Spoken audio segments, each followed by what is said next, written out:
Hi, everyone. I'm Jason Morgan, editor of Fleet Equipment. Welcome to Fleet Equipment Unscripted. Today, we're talking with Allison Acey, Product Marketing Manager, Volvo Trucks North America. Allison, good to see you again. I know you've been on before, but how's everything there in Volvo Trucks land?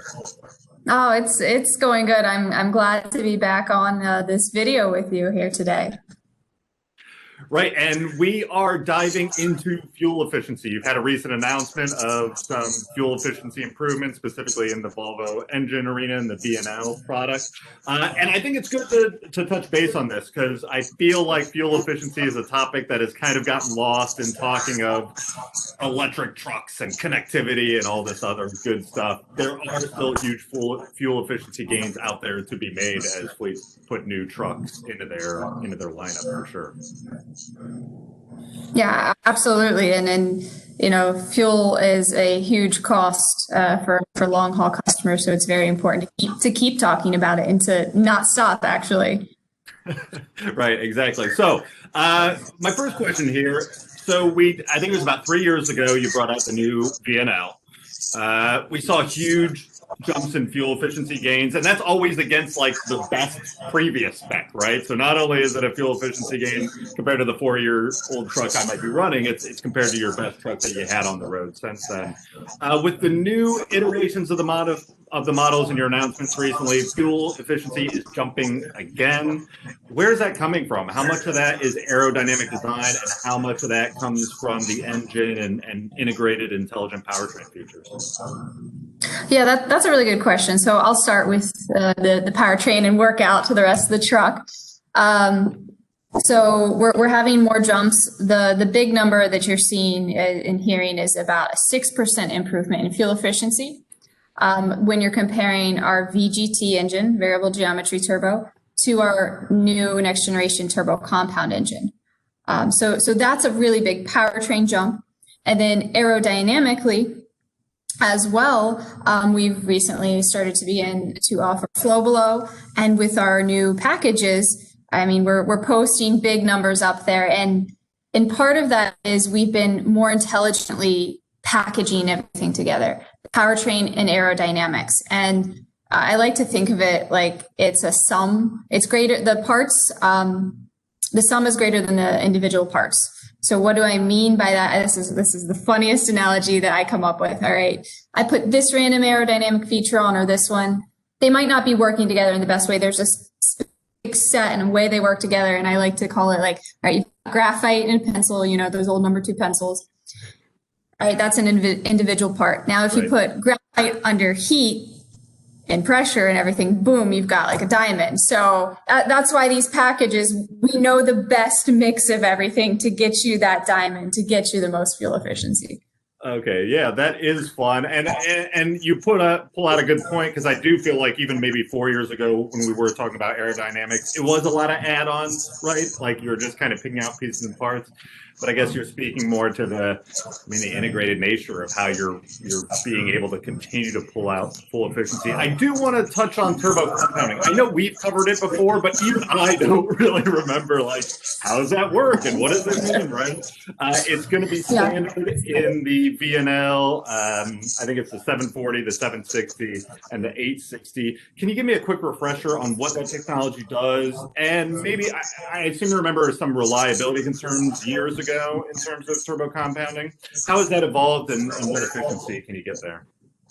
Yeah, absolutely. So what is that technology, right? It's turbo compound. What does that even mean? Well, you go up to a truck, it's been running, it's really hot. So what we know is that there's a lot of heat being wasted. About actually 65% of the energy coming out of an engine is wasted as heat.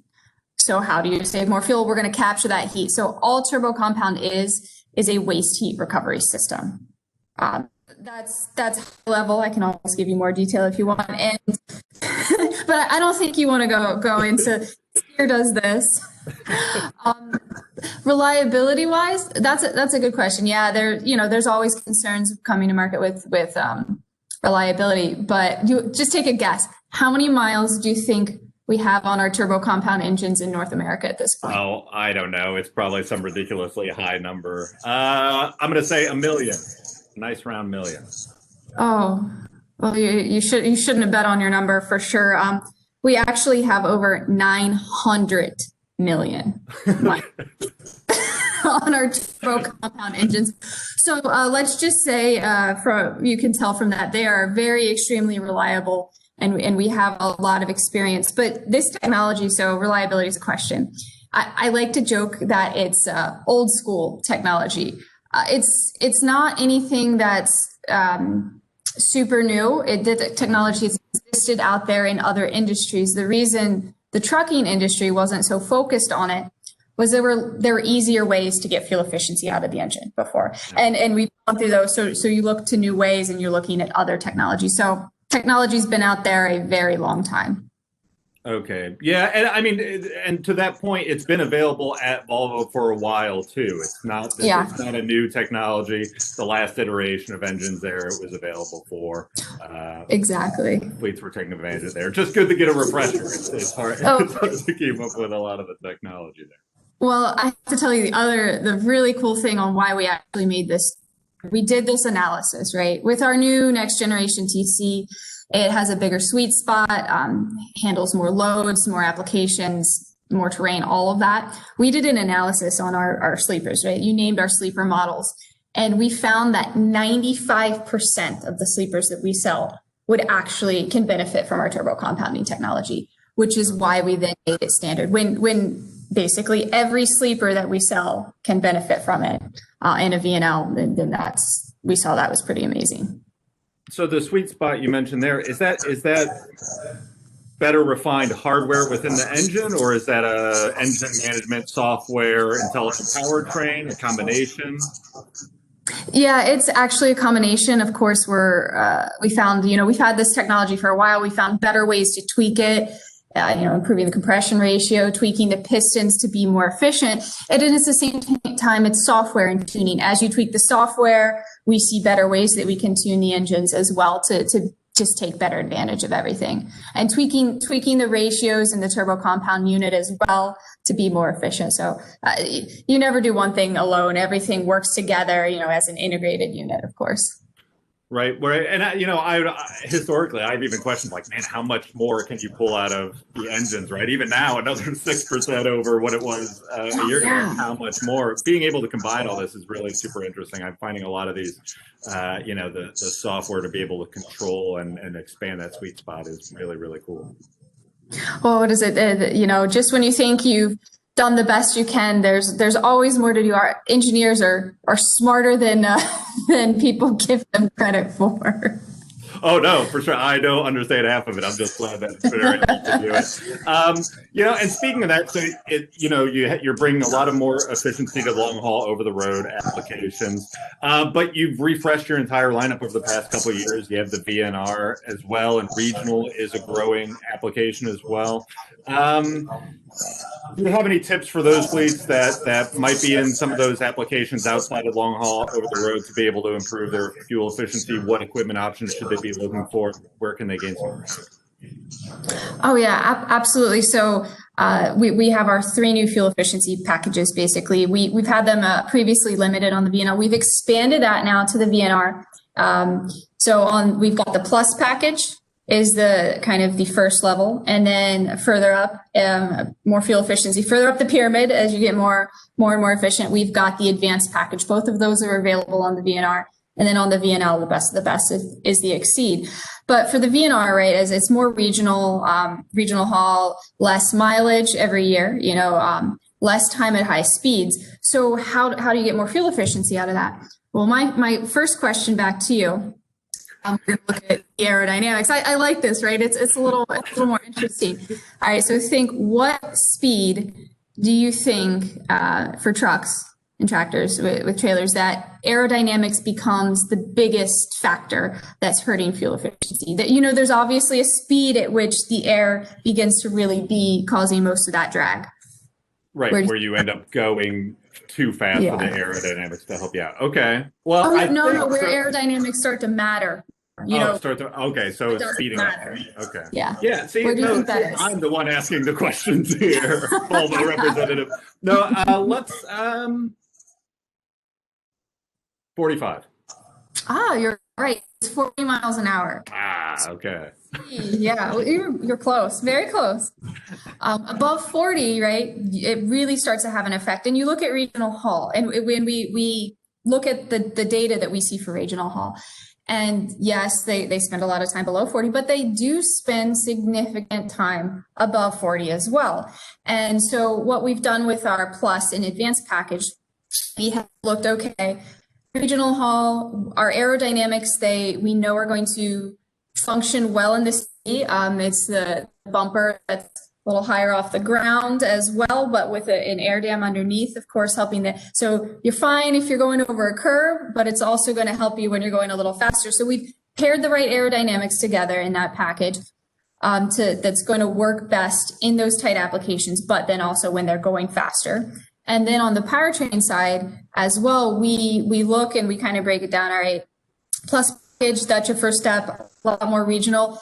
It's a powertrain that is fuel efficient, but does have a little bit of, I say, the get up and go from stoplight to stoplight, because, tons of those in the city. So we look at it holistically at what it's doing and how it can help. And then you're saying probably regional haul, why does fuel efficiency matter? They're not going that many miles a year, right? That's where my brain used to go. Yeah, right. And then I started, working on this and digging in, and we actually see, they say, on average, regional haul goes 70,000 miles a year, maybe a little less, maybe a little more. But even still, the price of fuel, yes, it's been really low, but it changes, right? Overnight, up, down, all around. And we actually see price of fuel changes by 20 cents, even goes up by 20 cents in 1 year. That truck will, and even only at 70,000 miles, will be paying $2,000 more per truck to keep it on the road with that fuel price change. So the idea is really you're future-proofing the business, right? Against the price of fuel is always moving. It might not be low tomorrow. And we see more and more fleets overall continuing to honestly always invest in fuel efficiency. Right, yeah, because you're just kind of leaving money on the table over the life of the truck if you don't. Okay, one quick follow-up though, because I'll also back to you on the 40 miles per hour thing, because this is interesting. Okay. Does it matter the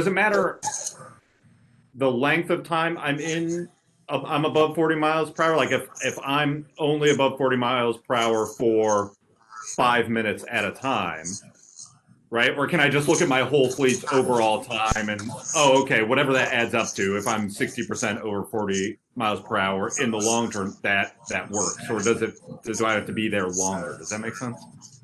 No, that's a really good question. No, I mean, if you're there 5 minutes at a time, it's not that it still adds up. You can just add it all together in your 5-minute increments. Okay, very cool. I mean, it's just kind of cool to know. Looking at operations, you can bring in some of that, on the data stuff. So bring in some of the data stuff of, okay, this is how my trucks are operating. And then I like the packages because it's hard to keep all this technology and the benefits straight, right? And how do I prove the ROI of that and rate that? So very interesting. Yeah, packages make it easier, and truthfully, all along the board, right? If you're a dealer building a truck, right, for a customer, you click the package, you can make one small tweak if you need to for what they need. Your customer, you look at the order, you go, it's got a package. So it's just, I like, this is my favorite analogy, and I'm hungry, it's lunchtime, right?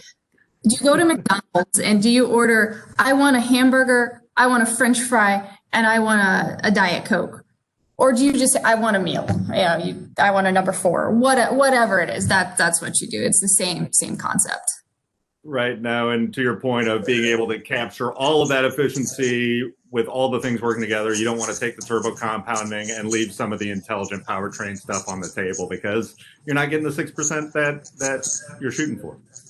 Exactly. You want to go for it all, and you want it to be in the best combination, and that's what we're suggesting with these packages. Hey, we've run the analysis. This is the best combination for what you're doing. Right. Well, Allison, it's always great catching up. It's always a lot of fun talking with you. I'm glad that I did okay with your questions, and I'm sure we'll talk to you soon. Sounds good. And next time I'll have even more questions for you. Okay, yeah, great. Flip the script. Awesome. That sounds perfect. All right, well, take care. Thanks again.